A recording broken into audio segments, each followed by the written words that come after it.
Você precisaria do seu cérebro para entender as palavras que eu estou falando?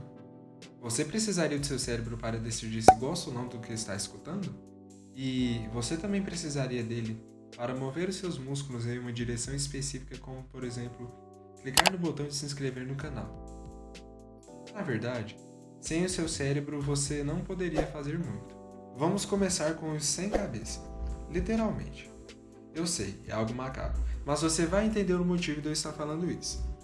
Em 1945, um fazendeiro chamado Lloyd Austin, como eu posso dizer isso suavemente?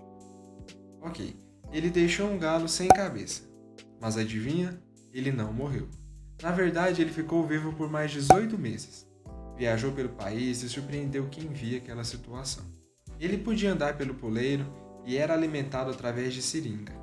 Mas as ações do galo não eram de um acéfalo, porque apesar de não ter o que chamamos de cabeça, ele tinha um pouco do seu tronco cerebral. Se quisermos falar de algo realmente acéfalo, vamos olhar para uma criatura mais simples, a barata. Elas não respiram pela cabeça, então se ficarem sem, estarão bem.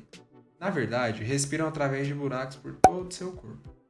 Em vez de ser controlado por uma grande massa encefálica, elas têm um pouco de feixes de nervos, glândulas, ao longo do seu corpo. Então, mesmo sem nenhuma parte da cabeça, as baratas podem viver por semanas. Podem andar por aí, responder aos movimentos. Só há um problema nisso. Elas morreriam de fome. Nós humanos não passamos nem perto de ter esse poder. Sem cabeça e sem cérebro, morreríamos dentro de segundos, se não no mesmo instante. Mas tenha em mente que, mesmo com nossas cabeças intactas, somos capazes de ter ações que não necessariamente precisam do cérebro. Os reflexos. Quando você estala o seu dedo, ele se move aproximadamente a 32 km por hora. E um espirro expulsa o ar a uma velocidade entre 50 e 65 km por hora. Mas impulsos nervosos são ainda mais rápidos e podem acontecer a uma velocidade de 400 km por hora. Mas às vezes, isso não é rápido o suficiente. Por exemplo, se você acidentalmente coloca sua mão em uma panela quente, as células morrem tão rapidamente que 400 km por hora não são suficientes para impedir. Você precisa de uma reação realmente rápida, e não compensaria dizer para o cérebro o que está acontecendo naquele momento. Então, em vez disso, suas reações imediatas são dadas pelos reflexos. O mesmo pode ser dito para processos involuntários e inconscientes, funções que não requerem direta comunicação com o cérebro. Então, de certa forma, esses comportamentos podem ser considerados acéfalos. Mas ainda não estou satisfeito porque eles ainda precisam do seu cérebro aí te mantendo vivo. E se você não estivesse vivo? Bem, na morte, corpo sem cérebro, suas células musculares ainda contêm um pouco de energias em forma de ATP. Algum tempo atrás, pesquisadores demonstraram isso com fio de choque e uma perna de inseto que não estava mais conectada a um cérebro e nenhum corpo, mas as energias ainda permaneciam nas células. E então, os pesquisadores puderam detectar sinais elétricos quando a perna era tocada pelo fio. As células musculares de um membro humano poderiam responder do mesmo jeito, mas você não precisa de fios de choque para observar comportamentos como esse.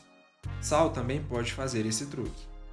A introdução de íons de sódio pode causar em um animal morto um processo similar a uma potencial ação em um animal vivo.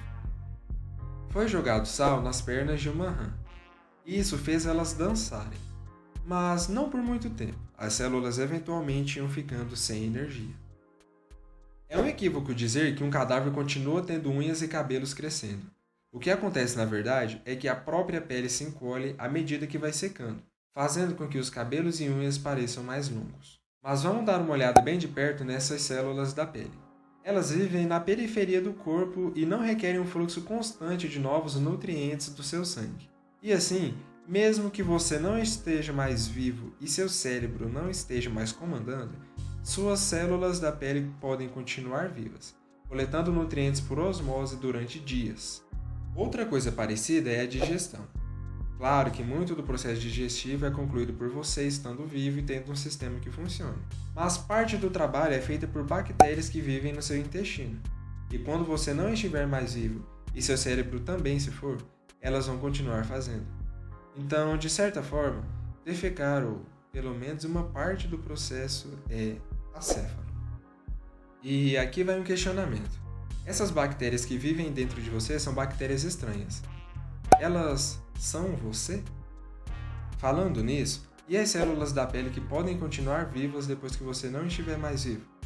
Elas são você ou você apenas foi para elas um bom lar? Ok, estamos ficando bem filosóficos aqui agora, porque estamos basicamente perguntando se você é apenas o seu cérebro e tudo o que acontece quando você não tem mais um é apenas outra coisa que não é você. Tudo bem, eu vou deixar você pensando sobre isso e me conte nos comentários o que acha. Se esse vídeo agregou alguma coisa para você, deixe seu like e considere se inscrever no canal se gosta de conteúdo desse tipo. Obrigado por assistir. Até logo!